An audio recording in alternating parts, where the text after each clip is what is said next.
وہ معاشرہ ایمانی معاشرہ نہیں ہے جس میں نماز نہ ہو، جس میں نماز نہ ہو، جس گھر میں نماز نہ ہو، وہ گھر ایمان والا نہیں ہے، اسلام والا نہیں ہے۔ جو ماتھا میرے رب کے سامنے نہ جھکتا ہو، یہ نصیبوں والا نہیں ہے، یہ ہارا ہوا ہے، یہ ہارا ہوا ہے۔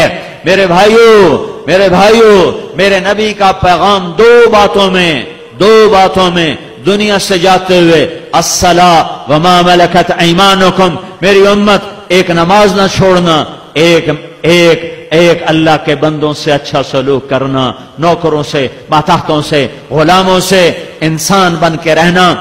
دین کی تکمیل ہے حسن اخلاق کے ساتھ، معاف کرنے کے ساتھ، درگزر کرنے کے ساتھ۔ جو لوگوں کو معاف کرتا ہے اللہ اسے معاف کر دیتا ہے۔ تم نے یہ تو سنا ہوگا، نماز پڑھو گناہ معاف، حج کرو گناہ معاف، روزہ رکھو گناہ معاف، ذکر کرو گناہ معاف، تلاوت کرو گناہ معاف۔ لیکن صرف اگر اتنے ہی پر گناہ معاف ہوتے تو یہ تو بڑے تھوڑے سے کام تھے۔ میرے رب کی رحمت، میرے نبی کی رحمت للعالمین، رحمت پھیل گئی، رحمت کشادہ ہو گئی، میاں بیوی میں جھگڑا ہو گیا، ہو ہی جاتا ہے۔ میرے نبی کے اخلاق ہیں، اگر خامند کو غصہ آئے تو بیوی چپ کر جائے، بیوی کو غصہ آ جائے تو خامند چپ کر جائے۔ مرد ہونے کی غیرت نہ دکھائے کہ میں مرد ہوں، یہ دیکھے کہ اس عورت نے اس کی خاطر بچے جنے، پیٹ پھاڑ دیا، ماں چھوڑ دی، باپ چھوڑ دیا، بھائی چھوڑ دیے، بہنیں چھوڑ دی، ایک بول پہ اس کے گھر آ گئی اور ساری زندگی پرائے گھر گزار دی، اور آگے سسرال والوں کی مرضی، اسے سولی پہ لٹکائیں یا محبت سے چلائیں۔